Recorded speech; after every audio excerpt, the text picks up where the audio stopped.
hello friends good morning स्वागतम জানাইছো অসম প্ৰ YouTube চেনেলৰ আন এটা এক্সাইটিং ভিডিঅ লৈ যদি আপোনাৰ আধাৰ কাৰ্ড নাই বা আপুনি বেংকৰ সৈতে আধাৰ কাৰ্ড সংযোগ কৰা নাই বা আপোনাৰ মোবাইল নম্বৰৰ সৈতে এতিয়া আধাৰ কাৰ্ড সংযোগ কৰা নাই তেতিয়াহলে এই ভিডিঅটো আপোনাৰ বাবে কাৰণ আধাৰ কাৰ্ড সম্পৰ্কে উচ্চতম ন্যায়ালয়ৰ এটা গুৰুত্বপূৰ্ণ ৰায়দান এতিয়াৰ পৰা আধাৰ কাৰ্ডে আপোনাৰ মৌলিক অধিকাৰ খৰ্ব কৰিব নোৱাৰে আজিৰ ভিডিঅত আমি কথা পাতিম আধাৰ কাৰ্ড বৰ্তমান সময়ত আমাৰ বাবে কিমান গুৰুত্বপূৰ্ণ বা উচ্চতম ন্যায়ালয়ে আধাৰ কাৰ্ডৰ বাধ্যতামূলকতা কি বিষয়ৰ ওপৰত নাইকিয়া কৰি দিছে বা এতিয়াও আমি আধাৰ কাৰ্ড বনাব লাগিব নেকি যদি এই বিষয়ে আপুনি জানিব বিচাৰে তেতিয়াহলে ভিডিঅটো প্ৰথমৰ পৰা শেষলৈ চাব আৰু যদি চেনেলটো এতিয়াও সাবস্ক্ৰাইব কৰা নাই তেতিয়াহলে চেনেলটো সাবস্ক্ৰাইব কৰি দিব সো দেৰি নকৰি ভিডিঅটো আৰম্ভ কৰো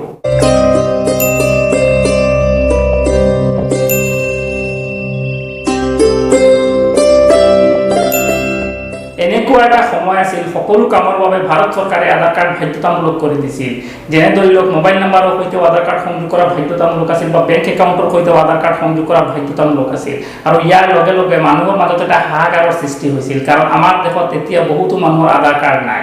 অৱশেষত সকলো উৎকণ্ঠাৰ উৰ পেলাই উচ্চতম ন্যায়ালয়ে আধাৰ কাৰ্ড সম্পৰ্কে এটা গুৰুত্বপূৰ্ণ ৰায়দান কৰে মানে এতিয়াৰ পৰা আধাৰ কাৰ্ডে আপোনাৰ মৌলিক অধিকাৰ খৰ্ব কৰিব নোৱাৰে এতিয়াৰ পৰা আধাৰ কাৰ্ডৰ ব্যৱহাৰ সংকুচিত কৰি দিছে উচ্চতম ন্যায়ালয়ে মানে বহুতো কামত আমি এতিয়া আধাৰ কাৰ্ড ব্যৱহাৰ কৰাৰ প্ৰয়োজন নাই যদি আপোনাৰ সিম কাৰ্ড এখন কিনিব লগা হয় তেতিয়াহলে আপুনি আধাৰ কাৰ্ড নিদিলে হ'ব বা আপুনি ব্যৱহাৰ কৰি থকা সিম কাৰ্ডত আধাৰ কাৰ্ড সংযোগ কৰাৰ প্ৰয়োজন নাই বেংক একাউণ্টৰ সৈতে আধাৰ কাৰ্ড সংযোগ কৰা বাধ্যতামূলক নহয় বিদ্যালয় মহাবিদ্যালয়ত ভৰ্তিৰ বাবে আধাৰ কাৰ্ডৰ প্ৰয়োজন নাই বা কৰ্তৃপক্ষই আধাৰ কাৰ্ড বিচাৰিব নোৱাৰিব সকলো বেসৰকাৰী কামৰ বাবে এতিয়াৰ পৰা আধাৰ কাৰ্ডৰ প্ৰয়োজন নাই কিন্তু চৰকাৰী সকলো আঁচনিৰ বাবে এতিয়াও আধাৰ কাৰ্ড বাধ্যতামূলক আয়কৰ দাখিলৰ ক্ষেত্ৰত বিত্ত পেঞ্চনৰ ক্ষেত্ৰত আৰু চৰকাৰী সকলো সা-সুবিধাৰ ক্ষেত্ৰত আধাৰ কাৰ্ড একেবাৰে বাধ্যতামূলক যদি আপুনি এখন নতুন পেন কাৰ্ড বনাব বিচাৰে এই ক্ষেত্ৰতো আধাৰ কাৰ্ড একেবাৰে বাধ্যতামূলক কাৰণ আধাৰ কাৰ্ড অবিহনে পেন কাৰ্ড বনাব নোৱাৰে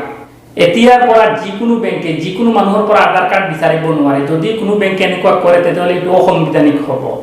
লগতে উচ্চতম ন্যায়ালয়ে চৰকাৰক ডাটা সুৰক্ষাৰ বাবে নিৰ্দেশ দিছে কাৰণ মাজে মাজে আধাৰ কাৰ্ডৰ তথ্যবিলাক ৰাজহুৱা হৈ যায় যত এজন সাধাৰণ মানুহৰ প্ৰাইভেচি ৰক্ষা নহয়